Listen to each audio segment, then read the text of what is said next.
Assalamualaikum warahmatullahi wabarakatuh. Perkenalkan, kami dari kelompok 2 yang beranggotakan saya sendiri, Cahaya Kamelia. Adapun teman saya yang bernama Norma Janatul Munawwaroh serta Bagus Kurniawan. Pada kesempatan kali ini kami ingin membahas lebih jauh mengenai ruang lingkup jurnalistik. Baiklah, ayo simak dan perhatikan. Jurnalistik secara etimologis berasal dari kata journ. Dalam bahasa Perancis, journ berarti catatan atau laporan harian. Secara sederhana, jurnalistik diartikan sebagai kegiatan yang berhubungan dengan pencatatan atau pelaporan setiap harinya.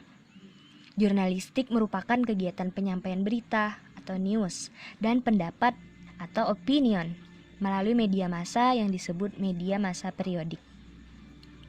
Di dalam media massa periodik terdapat 4 bagian. Nah, yang pertama media massa cetak, di antaranya surat kabar, tabloid, majalah, buletin, kantor berita. Nah, yang kedua media massa elektronik, di antaranya radio dan televisi, media berita yang melalui internet ataupun yang lainnya. Yang ketiga, media online atau melalui internet. Nah, yang keempat, media massa cetak, online dan elektronik. Nah, jadi teman-teman juga harus tahu nih kegiatan jurnalistik. Yang pertama, kegiatan jurnalistik cetak atau kalau bahasa asingnya itu print journalism. Nah, di dalam kegiatan jurnalistik cetak ada undang-undang yang mengaturnya, yaitu Undang-Undang Nomor 40 pada tahun 1999 tentang pers. Ini pun yang mengatur adalah Dewan Pers. Nah, yang kedua, kegiatan jurnalistik elektronik. Nah, kalau bahasa asingnya broadcasting journalism.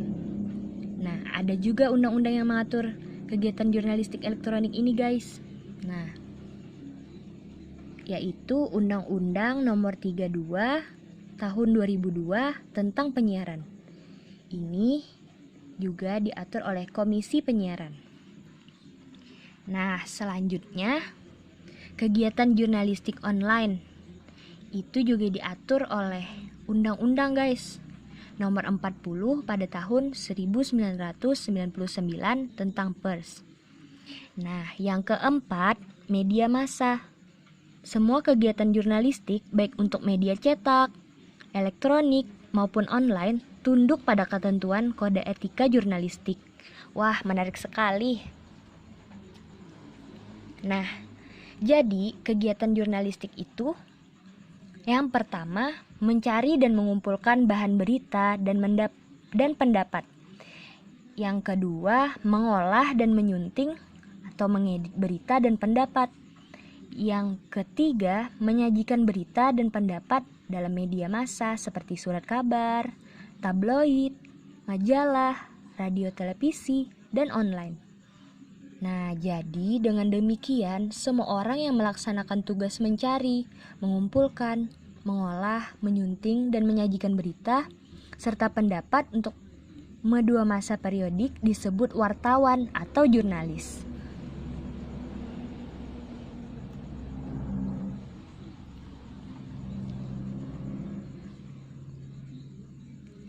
Nah, lalu apa sih wartawan?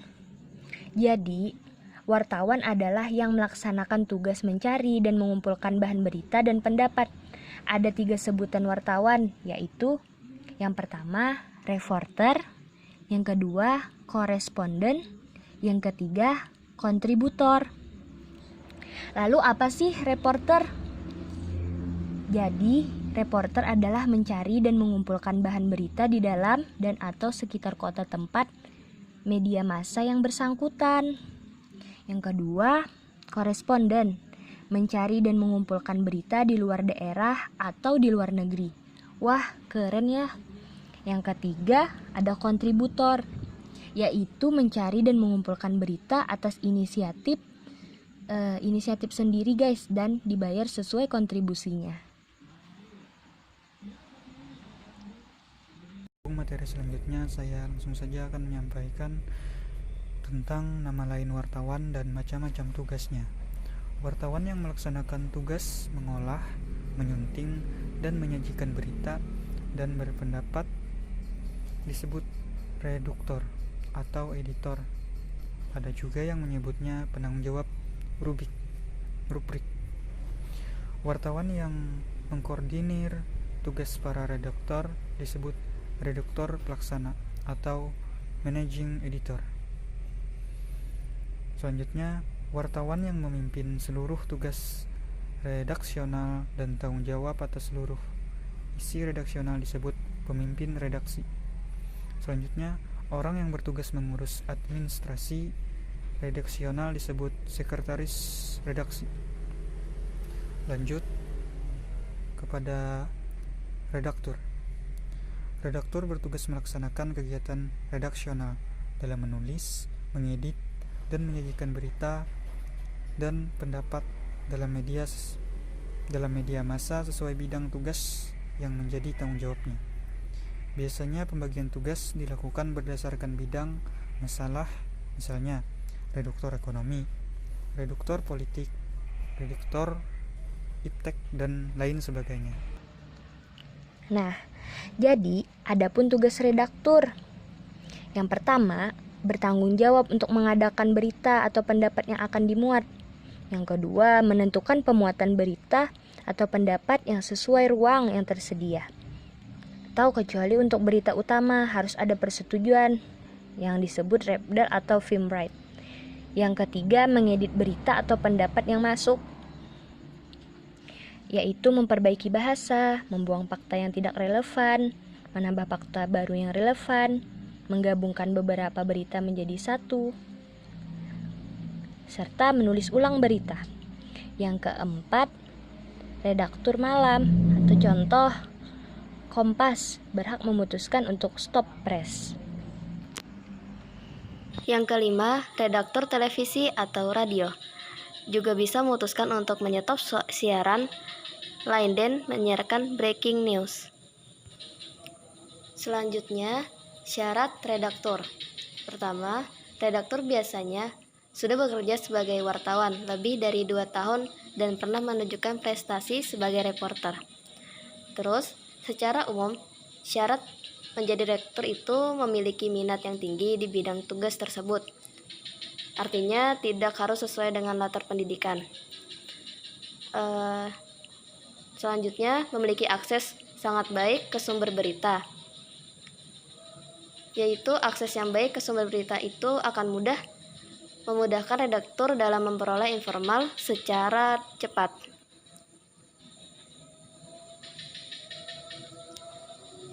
Selanjutnya, profesi jurnalistik di televisi. Yang pertama, news director. Adalah pemimpin pusat pemberitahuan yang bertanggung jawab kepada general manager. Tugas ini sama dengan tugas sekarang pemimpin redaksi pada media cetak. Yang kedua, eksekutif news producer. Itu adalah pelaksana tugas sehari-hari di newsroom yang bertanggung jawab kepada news director. Tugas ini sama dengan tugas seorang direktur pelaksana. Selanjutnya, assignment editor adalah pemimpin pelaksana tugas reporter, kameramen, penyunting gambar, redaktur, penyiar, dan daber. Selanjutnya, news producer adalah orang yang bertugas menyediakan materi berita seperti human interest, fitur, dan sebagainya. Tugas ini sebenarnya sama dengan direktur di media cetak, yaitu redaktur perolehan. Selanjutnya ada reporter. Reporter di sini adalah orang yang bertugas mencari dan mengumpulkan bahan berita. Dalam melaksanakan tugas peliputan, reporter bekerjasama dengan kameramen. Ada pula writer, adalah redaktur, yaitu bertugas menyeleksi naskah berita dan mengeditnya sampai layak siar. Tugas ini sama dengan tugas redaktur penyunting di media cetak. Ada pula editorialis. Editorialis ini adalah orang yang bertugas menulis editorial atau tajuk rencana. Tugas ini di media cetak biasanya dilaksanakan oleh dewan redaksi. Nah, selanjutnya di sini terdapat bagan struktur organisasi penyiaran berita televisi. Bisa dilihat sendiri. Dan ada juga bagan struktur organisasi penerbitan pers. Baiklah, mungkin sampai di sini presentasi yang dapat kami sampaikan. Salah dan khilaf mohon dimaafkan. Akhirul kalam. Assalamualaikum warahmatullahi wabarakatuh.